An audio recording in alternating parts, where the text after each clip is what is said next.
The day has finally arrived. We're going to chop the top on the hussy. Basically what we're going to do is we'll loosen the bolts on the front A-pillar up here. We'll loosen the bolts up here. And then we're going to take 4 inches out of the B-pillar back here. Drop it down, line it all back up, weld it back in place. By simply lowering the rear in the B-pillar, it does not affect the angle of the front enough that you still can't run factory windshield and all of that without any issues.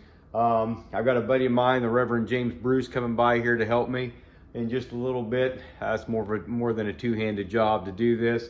We'll kind of get more into detail as we go on how exactly we go about doing it. So let's get started.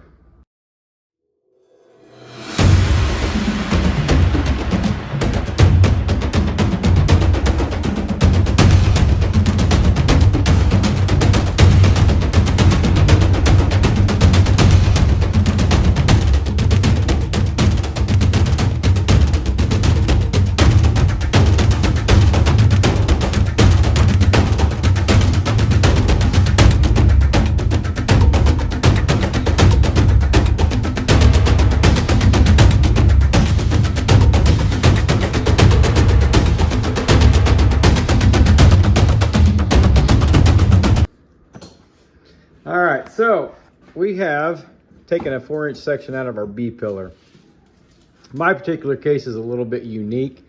I cannot take it off at this joint and bring it all down. So that gives us a little bit more of a work for an alignment issue. And the reason that I can't do that is I've added this bar in here for my Click 6 harnesses. So what we're gonna do is come up here and we're gonna take the inch out that we need for our alignment down here, up here, slide this up to get this all to realign, and then we'll weld a new bracket in to fix the roof.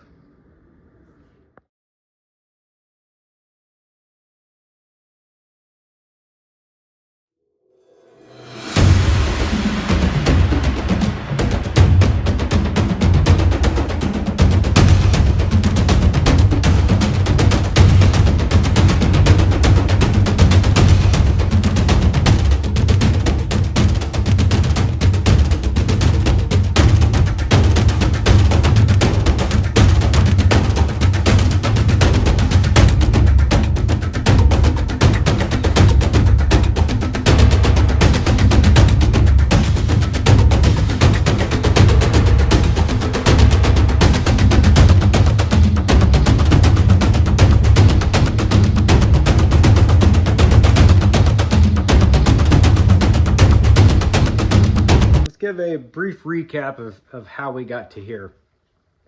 My particular case, I cannot cut the cage clear down at this weld, which is what most guys do, because of the tube that I put in here for the Click 6 harnesses.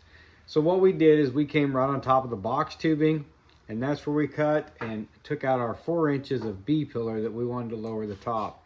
So a couple of things that we did to get everything to line back up. Using the porta-power, we took the porta-power, laid it across between the B-pillars and pushed the B-pillars, the upper part of the B-pillars out to get them realigned here. That still left me with a situation where I sat about an inch farther back than what I needed to be. So we came around here, right in front of the bung up here, took an inch out of this to slide all of this forward to get everything realigned.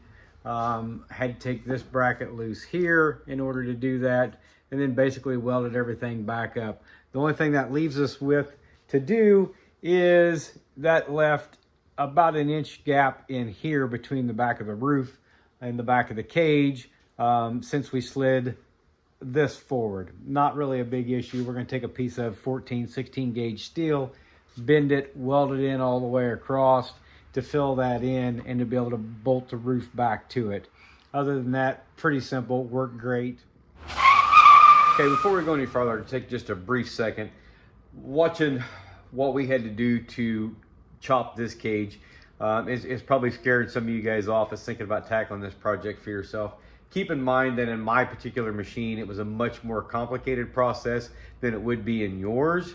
because I did add this bar in here for my harnesses, and it runs from B pillar completely all the way to B pillar. So I did not want to remove that. So if what you guys will do is actually cut your cage at this top weld right here, and then cut out this box tubing, that gives you a much longer piece from your B pillar to compensate for your angle adjustments that are going to have to be made when you do this. So like I said, don't let the process that we had to go through here scare you off from trying this for yourself, because it is just more complicated because of the previous modification of this bar on my machine. All right, so as you can see, the filler panel that the Reverend bent up for me is all installed all the way across, filling up the gap from the back of the roof that we created. Thanks to Peter's Heat and Air for the use of their shop to bend us up a piece of metal. So by doing this cage chop this way, you are still completely able to run factory windshield. I have a Polaris tip out, as you can see, completely still functional, no issues whatsoever.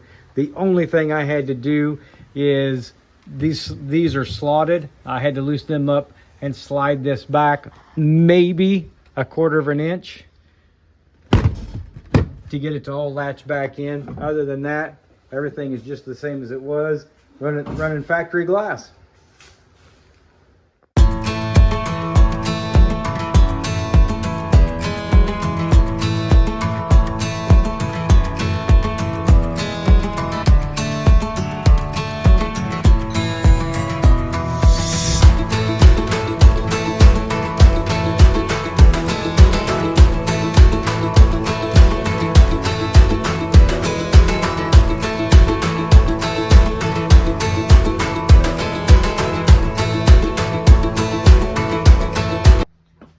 So the last part of this project we're actually going to do in a separate video, which will be the back glass. It's got to be modified, you know, as our opening is much lower.